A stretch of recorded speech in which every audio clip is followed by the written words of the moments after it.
Flint മാക്സിലേക്ക് ഏവർക്കും സ്വാഗതം. UDFന്റെ പൊതുയുഗയാത്ര നാളെ തിരുവനന്തപുരത്ത് സമാപിക്കുകയാണ്.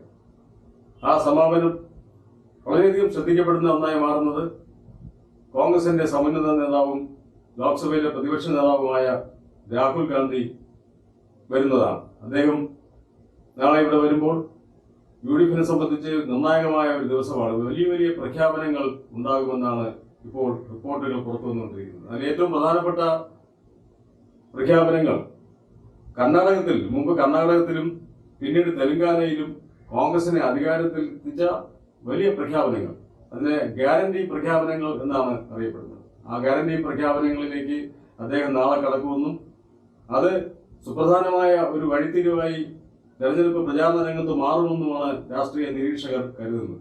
അതിനെ സംബന്ധിച്ചാണ് ഞങ്ങൾ ഇന്ന് ഇവിടെ ഒരു ചർച്ച ചെയ്യുന്നത്. ഇതിനോടൊപ്പം ശ്രീ എ വഹീദ് ഉണ്ട്. ശ്രീ വഹീദ്, വളരെ പ്രധാനപ്പെട്ട ഒരു കാര്യമാണ് നാളെ സംഭവിക്കാൻ പോകുന്നത്. വരുന്ന നാളുകളിൽ അതിന്റെ അനുരണനങ്ങളും പ്രതികരണങ്ങളും എല്ലാം തന്നെ ഉണ്ടാകുമെന്ന് ഉറപ്പാണ്. അദ്ദേഹം പ്രഖ്യാപിക്കാൻ പോകുന്ന ആ ഗ്യാരണ്ടി പ്രഖ്യാപനങ്ങൾ കേരളത്തെ സംബന്ധിച്ച് പുതുമയുള്ളതാവും എന്നാണ് എല്ലാവരും പ്രതീക്ഷിക്കുന്നത്. അതിൽ ഞാൻ കരുതുന്നത് ആദ്യം നമുക്ക് അവർ കർണാടകത്തിലാണ് 2023 മെയ്യിൽ കർണാടകത്തിലാണ് ആ പ്രഖ്യാപനങ്ങൾ നടത്തിയത്. ആ പ്രഖ്യാപനങ്ങൾ നടത്തുക മാത്രമല്ല, ആ പ്രഖ്യാപനത്തെ ജനങ്ങൾ മുഖവിലക്കെടുക്കുകയും അവർ അതിൽ നെഞ്ചേറ്റുകയൊക്കെ ചെയ്തതിന്റെ ഫലമായി അവിടെ BJPയിൽ നിന്ന് കോൺഗ്രസ് ഭരണം തിരിച്ചുപിടിച്ചു. ആ തിരിച്ചുപിടിച്ചതിനെ തുടർന്ന് സിദ്ധരാമയ്യ ഗവൺമെന്റ് ഒരുപാട് പ്രഖ്യാപനങ്ങൾ നടപ്പാക്കി തുടങ്ങി. ഏറ്റവും പ്രധാനപ്പെട്ട ചില പ്രഖ്യാപനങ്ങൾ നമുക്ക് നോക്കാം. അത് ഈ 2023 മെയ്യിൽ നടക്കുന്ന തെരഞ്ഞെടുപ്പിൽ കോൺഗ്രസ് പ്രഖ്യാപിച്ച ഗ്യാരണ്ടികൾ, അതായത് 5 ഗ്യാരണ്ടി ആയിരുന്നു അന്ന് ആദ്യമായിട്ട് പ്രഖ്യാപിച്ചത്. അത് രാഹുൽ ഗാന്ധി തന്നെ നേരിട്ടെത്തി പ്രഖ്യാപിക്കുകയായിരുന്നു. അതിൽ ഏറ്റവും പ്രധാനപ്പെട്ടത് സ്ത്രീകൾക്ക് സൗജന്യ യാത്ര ബസ് യാത്ര എന്നുള്ളത് ഒരു പ്രഖ്യാപനമായിരുന്നു. അത് അവർ നടപ്പാക്കി എന്നാണ് അറിയുന്നത്. പിന്നെ അതിനുശേഷം വന്നത് ഈ ഗ്യാസ്, വീട്ടമ്മമാർക്ക് ഗ്യാസ് 500 രൂപയ്ക്ക് ഒരു സിലിണ്ടർ ഗ്യാസ് നൽകുന്ന ഒരു പദ്ധതി. അത് വളരെ പ്രധാനമായിട്ടും അവിടെ സ്ത്രീകൾക്ക് ഇടയിൽ ഒരു വലിയ സ്വീകാര്യത വന്നു ആ പ്രഖ്യാപനത്തിന്. ഇതിന്റെയൊക്കെ ഫലമായിട്ട് ഇതുപോലെ തന്നെയാണ് അവർക്ക് വീട്ടമ്മമാർക്ക് 2000 രൂപയുടെ ഒരു പ്രഖ്യാപനം ഉണ്ടായിരുന്നു. വീട്ടമ്മമാർക്ക് 2000 രൂപ പെൻഷൻ. അന്നഭാഗ്യ എന്നൊരു പദ്ധതി ഉണ്ടായിരുന്നു. BPL കാർഡ് ഉടമകൾക്ക് 10 കിലോ. അത് ഒരുപക്ഷെ നമ്മുടെ കേരളത്തിൽ ഇപ്പോൾ ഉള്ളതാണ്. പിന്നെ ഗൃഹജ്യോതി 200 യൂണിറ്റ് വരെ വൈദ്യുതി സൗജന്യമാക്കുന്ന ഒരു പ്രഖ്യാപനം. കേരളത്തിൽ അത് 30 യൂണിറ്റ് വരെയാണ്. പിന്നെ BPL കാർക്ക് 50 യൂണിറ്റ് വരെ അവർക്ക് 1.5 രൂപ എന്നുള്ള നിരക്ക് പക്ഷേ അത് സൗജന്യമാണ്. അത് കഴിഞ്ഞിട്ട് 50 യൂണിറ്റ് വരെ 1.5 രൂപ മാത്രം വാങ്ങുന്നത്. അതെ അവിടെ ഇത് 200 യൂണിറ്റ് വരെ സൗജന്യ വൈദ്യുതി. ഇതിൽ എല്ലാം നടപ്പിലാക്കി കഴിഞ്ഞില്ല എന്ന് നമ്മൾ മനസ്സിലാക്കുന്നത്. പക്ഷെ അവര് ഇതിൽ പല പ്രഖ്യാപനങ്ങൾ, പ്രത്യേകിച്ച് സ്ത്രീകൾക്ക് സൗജന്യ ബസ് യാത്ര, അത് വളരെ പെട്ടെന്ന് തന്നെ, അത് സർക്കാർ വന്ന് തൊട്ടടുത്ത ദിവസം പ്രഖ്യാപിച്ചു. അത് നടപ്പാക്കി 100 ദിവസത്തിനുള്ളിൽ നടപ്പാക്കുമെന്ന്. പക്ഷെ ആദ്യം മന്ത്രിസഭാ സമ്മേളനത്തിൽ തന്നെ അവർ തീരുമാനമെടുത്തായിരുന്നു കർണാടകയിൽ. അപ്പൊ അതവിടെ ഇത്തരം പ്രഖ്യാപനങ്ങൾ വരികയും അത്തരം പ്രഖ്യാപനങ്ങൾ നടത്തുകയും ചെയ്യുന്നത് കണ്ടിട്ടാണ് അതിൽ വീണ്ടും ഗുണം ഉണ്ടാവും എന്നുള്ളത് കൊണ്ടാണ് തെലങ്കാനയിൽ പോയത്. അടുത്ത നവംബറിലായിരുന്നു. അതിന് 6 മാസം കഴിഞ്ഞ് തെലങ്കാനയിൽ തെരഞ്ഞെടുപ്പ് വരുന്നു. അവിടെ TRS ഭരിച്ചുകൊണ്ടിരിക്കുന്നു. അവിടെ അവർ ഭരണം തിരികെ പിടിക്കുക. രേവന്ത് റെഡ്ഡി തിരികെ പിടിക്കാന്നല്ല, തെലങ്കാന സംസ്ഥാനം രൂപീകരിക്കപ്പെട്ട ആദ്യ കാലം മുതൽ തന്നെ TRS ആണ് ഭരിക്കുന്നത്. അപ്പം ആദ്യമായി കോൺഗ്രസ് അധികാരത്തിൽ വരാൻ വേണ്ടി അതെ അതിനുവേണ്ടി ഇതേ പ്രഖ്യാപനങ്ങൾ അല്ലെങ്കിൽ ചെറിയ വ്യത്യാസങ്ങൾ വരുത്തി അവിടെ 6 ഗ്യാരണ്ടി ആയിരുന്നു അവിടെ പ്രഖ്യാപിച്ചത്. ഇവിടെ കർണാടകത്തിൽ 5 ഏറ്റവും ഒടുവിൽ ഇപ്പൊ ഈ വർഷം 2025 6ാമത്തെ ഒരു ഗ്യാരണ്ടി പ്രഖ്യാപനം ഇപ്പൊ കർണാടകയിൽ വന്നിട്ടുണ്ട്. അത് 1,11,000 പേർക്ക് പട്ടയം നൽകുക എന്നുള്ള ഡിജിറ്റൽ പട്ടയം എന്ന് പറഞ്ഞൊരു പുതിയൊരു ഗ്യാരണ്ടി കൂടെ കർണാടകയിലെ ഒരു പ്രഖ്യാപനം. രസമുണ്ട്. അവരുടെ പേരുകൾ മഹാലക്ഷ്മി എന്നുള്ളതായിരുന്നു ഒരു ആദ്യത്തെ. അതിലാണ് സ്ത്രീകൾക്ക് 2,500 രൂപ വെച്ച് പ്രതിമാസം നൽകുന്ന ഒരു പദ്ധതി. അതിന്റെ കൂടെ തന്നെ ഈ മഹാലക്ഷ്മി തന്നെ പെടുന്നതാണ് സൗജന്യ ബസ് യാത്ര എന്ന് പറയുന്നത്. 500 രൂപയ്ക്ക് ഗ്യാസ്. ഇത് 3 കൂടെ ചേർത്താണ് മഹാലക്ഷ്മി എന്ന പേര്. ഒരു പാക്കേജ്, അതായത് സ്ത്രീകൾക്ക് വേണ്ടി ഒരു പാക്കേജ്. ഇത്തരത്തിലുള്ള എന്തെങ്കിലും പ്രഖ്യാപനങ്ങൾ നാളെ ഇവിടെ രാഹുൽ ഗാന്ധി വന്ന് നടത്തുമോ? ഗ്യാരണ്ടി പ്രഖ്യാപനം. തെലങ്കാനയിൽ ഒന്നിന്റെ കാര്യം കൂടെ സംസാരിച്ചിട്ട് നമുക്ക് കേരളത്തിലേക്ക് വരാം.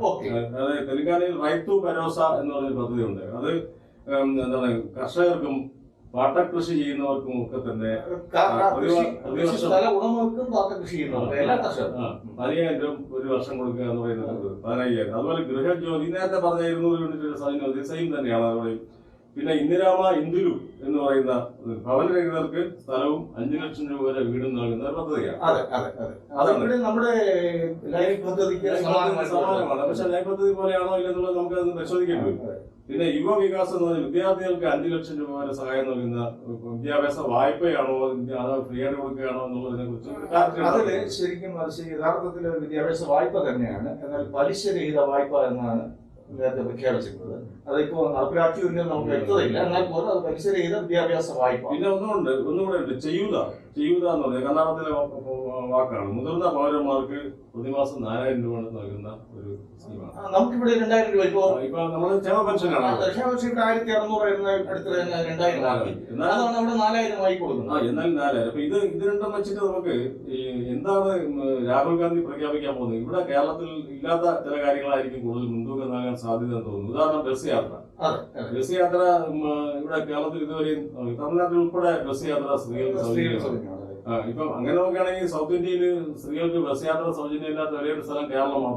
അതുകൊണ്ട് തന്നെ അത് നമുക്ക് വളരെ പ്രതീക്ഷിക്കാം. കാര്യം താങ്കൾ പറഞ്ഞതുപോലെ തെക്കേ ഇന്ത്യൻ 4 സംസ്ഥാനങ്ങൾ എടുത്തു കഴിഞ്ഞാൽ മറ്റു 3 മേജർ സംസ്ഥാനങ്ങളിലും തമിഴ്നാട്, കർണാടക, തെലങ്കാനയിലും അത് അവിടെ BJP ഇതര സർക്കാരുകളാണ് 3 സ്ഥലത്തുള്ളത്. ആ 3 സ്ഥലത്ത് സ്ത്രീകൾക്ക് സൗജന്യ ബസ് യാത്ര നിലനിൽക്കുന്നു. അതിൽ 2 കോൺഗ്രസ് ഭരിക്കുന്നത്.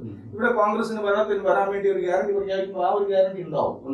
തീർച്ചയായിട്ടും. അതുപോലെ തന്നെ 200 യൂണിറ്റ് വരെ വൈദ്യുതി സൗജന്യമാക്കാൻ സാധ്യതയുണ്ട്. കാരണം കേരളത്തിൽ ഇപ്പം 50 യൂണിറ്റ് വരെ സബ്സിഡി റേറ്റില് 30 കഴിഞ്ഞ് 50 വരെ സബ്സിഡി റേറ്റ് ആണെങ്കിൽ ശരിക്കും പറഞ്ഞാൽ 30 യൂണിറ്റിന്റെ ഉള്ളൂ. അപ്പൊ 200 യൂണിറ്റ് എന്ന് പറയുന്നത് ഒരു നമ്മുടെ സാധാരണ കൺസ്യൂമേഴ്സിന്റെ ഒരു വലിയൊരു വിഭാഗത്തില് ഒരു 2 മുറി വീടുകളിൽ താമസിക്കുന്നവരൊക്കെ ഏകദേശം 200 യൂണിറ്റ് താഴേക്കാണ് ഉപയോഗിക്കുന്നത്. AC ഒന്നും ഇല്ലാത്ത വീടുകളാണെങ്കിൽ.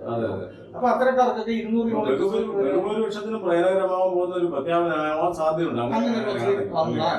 ഇനി വേറൊന്ന് ഇതാണ് അവരുടെ ഈ ഗ്യാസ് സിലിണ്ടർ 500 രൂപയ്ക്ക് കൊടുക്കുക എന്ന് പറയുന്നത് ഇതുവരെ ഇവിടെ നടപ്പിലായിട്ടില്ല.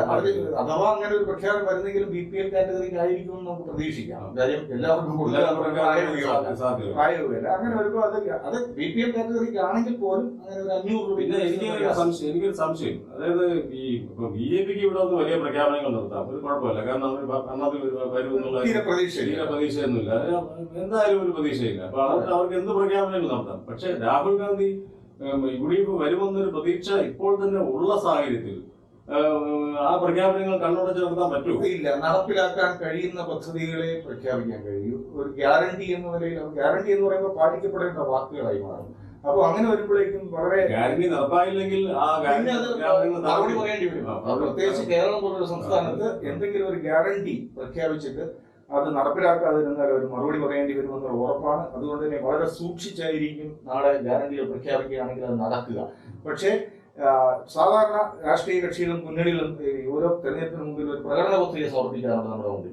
അത്തരം പ്രകടന പത്രികകളിൽ 100,000 കാര്യങ്ങളുണ്ടാവും. അതിലെല്ലാം തന്നെ നടപ്പിലാക്കുന്നുണ്ടോ ഇല്ലേ എന്ന് പറഞ്ഞൊരു ഓഡിറ്റ് നടക്കാറില്ല. പൊതുവെ ഒരു പ്രോഗ്രസ് റിപ്പോർട്ട് എന്നുള്ള നിലയിൽ അതാത് ഗവൺമെന്റുകൾ പോകുന്നതിന് മുമ്പായിട്ട് പ്രഖ്യാപനത്തെ അങ്ങനെ അവതരിപ്പിക്കാറുണ്ട്. ഇത് തമ്മിൽ താരതമ്യം ചെയ്യുകയോ പഠനം നടത്തുകയോ ചെയ്യുന്നത് സാധാരണ ജനങ്ങൾ ചെയ്യുന്ന കാര്യമല്ല. എന്നാൽ ഒരു 4-5 കാര്യങ്ങൾ ഞങ്ങൾ ഇത് ചെയ്തു തരുമെന്നുള്ള ഒരു ഗ്യാരണ്ടി കൊടുക്കും. ജനങ്ങളിൽ ഏറ്റവും അധികം സ്വാധീനിക്കാൻ സാധ്യതയുള്ള പ്രത്യേകിച്ച് സ്ത്രീകളിൽ, കാരണം കേരളത്തിൽ സ്ത്രീ വോട്ടർമാരാണ് കൂടുതൽ, നമുക്കറിയാം. അപ്പം സ്ത്രീകളിൽ സ്വാധീനം ചെലുത്താൻ പറ്റുന്ന സ്ത്രീകൾ അവരുടെ വോട്ട് മാത്രമല്ല, സ്ത്രീകൾ വോട്ടിന്റെ ഒരു സ്വാധീന ശക്തിയുമാണ്. വീട്ടിൽ പുരുഷനെ വോട്ട് ചെയ്യണമെന്ന് തീരുമാനിക്കുന്നത് പോലും പലപ്പോഴും സ്ത്രീകളാണ് ആർക്ക് വോട്ട് ചെയ്യണമെന്ന് തീരുമാനിക്കുന്നത്. അപ്പൊ ശരിക്കും പറഞ്ഞാൽ ഒരു വീടിന്റെ എന്താണ് ഒരു ഡിസിഷൻ മേക്കർ എന്നുള്ള നിലയിൽ പ്രത്യേകിച്ച് വീട്ടമ്മമാർക്ക് വളരെ വലിയ റോളുണ്ട്. അപ്പൊ അതുകൊണ്ട് തന്നെ അവരെ തൃപ്തിപ്പെടുത്തുന്ന അല്ലെങ്കിൽ അവർക്ക് എന്തെങ്കിലും എന്താ പറയാ സൗജന്യമായി ലഭിക്കുന്ന രീതിയിലുള്ള പ്രഖ്യാപനങ്ങൾ ഗ്യാരണ്ടിയുമായിരിക്കും പ്രഖ്യാപിക്കുന്നത്. എന്തായാലും നമുക്ക് അത് നാളെ വൈകുന്നേരം വരെ നമുക്ക് കാത്തിരിക്കാം. രാഹുൽ ഗാന്ധിയുടെ ആ പ്രഖ്യാപനത്തിനായിരിക്കും കേരളത്തിലെ ജനങ്ങൾ കൂടുതലും നാളെ കാതോർക്കുന്നത്. ഒന്നിനു വേറെ ഒന്നായി മറ്റു പ്രഖ്യാപനങ്ങളും മറ്റു പാർട്ടികളുടെ പ്രഖ്യാപനങ്ങളൊക്കെ വരാൻ പോവുകയാണ്. ഈ പ്രഖ്യാപനങ്ങളുടെ ഒരു അതിവർഷം തന്നെ ഉണ്ടാകാൻ പോവുക.